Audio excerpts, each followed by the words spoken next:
धनबाद नगर निगम ने असरफी हॉस्पिटल के खिलाफ बड़ी प्रशासनिक कार्रवाई करते हुए विस्तृत जांच और सभी पक्षों की सुनवाई के बाद अस्पताल प्रबंधन पर करीब 3,27,64,750 रुपए जमा करने का आदेश जारी किया है। निगम की जांच में स्वीकृत भवन मानचित्र से अधिक निर्माण, अतिरिक्त तल 1335.30 वर्ग मीटर अवैध निर्माण, पार्किंग व्यवस्था का उल्लंघन और भवन उपविधियों के अन्य नियमों के उल्लंघन की पुष्टि हुई है। आदेश के तहत अस्पताल प्रबंधन को निर्धारित समय सीमा के अंदर अवैध निर्माण हटाने, स्वीकृत पार्किंग व्यवस्था बहाल करने और 15 मीटर से अधिक ऊंचाई वाले भवन के लिए आवश्यक फायर सेफ्टी एनओसी और सभी अग्नि सुरक्षा मानकों का पालन सुनिश्चित करने का निर्देश दिया गया है। नगर निगम ने स्पष्ट चेतावनी दी है कि आदेश का पालन नहीं होने पर अवैध निर्माण का ध्वस्तीकरण, भवन की सीलिंग, बकाया राशि की वसूली और अन्य वैधानिक कार्रवाई की जाएगी।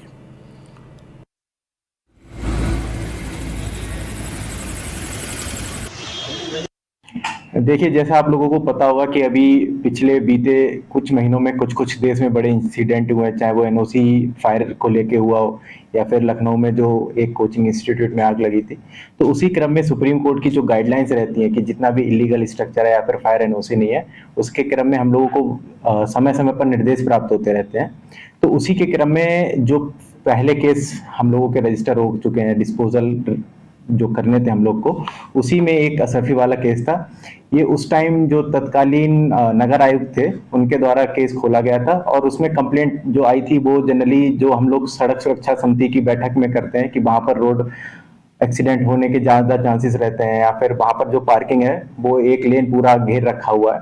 तो उसी क्रम में कंप्लेंट हुई थी, प्लस पब्लिक पिटीशन भी आई थी। तो उसके क्रम में एक तत्कालीन जो नगर आयुक्त थे उनके द्वारा एक टीम गठित की गई थी। टीम की फाइंडिंग आई थी कि जो नक्शा पास किया गया था उससे ज्यादा उन्होंने काम किया है और प्लस उसमें जो पार्किंग का प्रोविजन था उसमें भी उन्होंने पार्किंग की जगह भी कुछ नया स्ट्रक्चर बनाया है। तो इसी क्रम में हम लोगों ने सुनवाई करी, उन लोग को बार बार नोटिस दिए, उनके जवाब भी आए, उन सारे बिंदुओं को देखा गया और फिर बाद में जो भी नियम संगत कार्रवाई थी वो हम लोगों ने उसका ऑर्डर पास किया उस केस में। नक्शा में फिर क्या खामियां थी?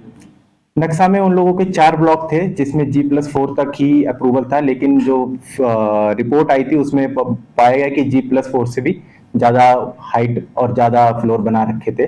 प्लस पार्किंग के लिए भी उन्होंने स्पेस नक्शा में पा रहा था, लेकिन वहां पर पार्किंग नहीं लग रही, पार्किंग बाहर लग रही थी। क्या फाइन वगैरह फाइन देखिए, जो नक्शा होता है उसमें जनरली परमिसिबल लिमिट होती है और एक नॉन परमिसिबल लिमिट होती है। तो परमिसिबल लिमिट तक आप उसको जो एक्स्ट्रा बनाया हुआ है उसको कंपाउंडेबल मान लेते हैं कि उसको डिमोलिश नहीं करना पड़ेगा।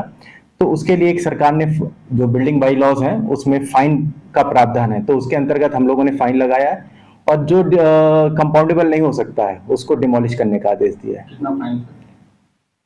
फाइन कंपाउंडेबल का कुछ 3 करोड़ से ऊपर, एग्जैक्ट अमाउंट नहीं याद है, पर 3 करोड़ से ऊपर का है टोटल। घर रहने का मकान भर नहीं, ये खुशियों की तिजोरी है। दरवाजे पर दस्तक देता पड़ोस, खिड़कियों से उमड़ आता आसमां, तारों में उलझी ऐसी ना जाने कितनी दास्तां। कहती हैं चले डायमंड सिटी, एक सफर हम सफर के साथ अपने घर तक। Diamond city, life long bonding, 500 से ज्यादा खुशहाल डायमंड परिवार। जल्दी करें, सिर्फ 200 फ्लैट बाकी। आज ही बुक करें अपना आशियाना।